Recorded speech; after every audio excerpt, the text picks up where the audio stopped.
ایک طرف جو ہے وہ چندریان 3 کا پروجیکٹ ہم نے دیکھا یا مشن دیکھا جو ہم نے کمپلیٹ ہوا سکسیسفلی. بھارت یہ کر رہا ہے.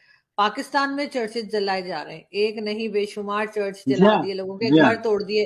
آپ کو کیا لگتا ہے کہ کیا یہ ایجوکیشن سسٹم کی خرابی ہے، کیا ہے کہ ہمارے یہاں اس طرح کے لوگ نہیں نکل پا رہے کہ ہم بھی کوئی چندریان 3 یا کچھ بنا پائیں؟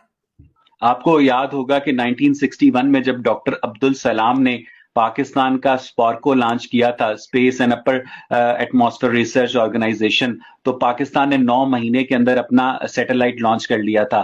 اور اس کے بعد پاکستان میں ڈاکٹر عبدالسلام کو آپ نے ایک مخصوص مذہبی عقیدے کی وجہ سے متون کرنا شروع کر دیا، تو وہ ٹرائسٹی اٹلی چلے گئے. اور اس کے بعد پاکستان کا جو اسپارکو ہے اس کی جو سربراہی ہے وہ فوجی جرنیلوں کے ہاتھ میں چلی گئی. تو اس سے آپ کیسے ایکسپیکٹ کرتے ہیں؟ اور پاکستان میں آپ جو تعلیم ہے، آپ بالکل ٹھیک کہہ رہی ہیں کہ یہ تعلیمی نظام کی خامی ہے.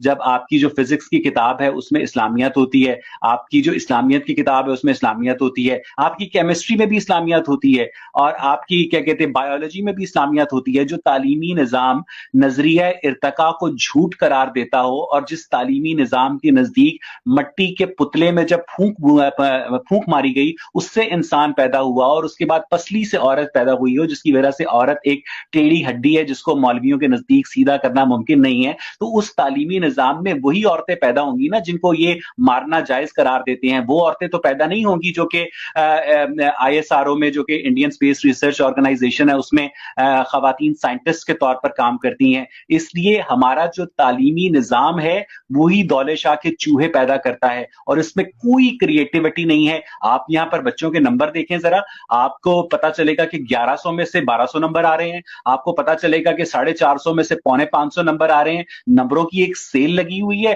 لیکن وہ جو کریٹیوٹی ہے وہ نام کی نہیں ہے. آپ شیزان کی بوتلیں توڑ رہے ہیں پکڑ کے، آپ لوگوں کو ان کی ریلیجس عقائد کی وجہ سے مدعون کر رہے ہیں. آپ نے پاکستان کو رہنے کے قابل ہی نہیں چھوڑا.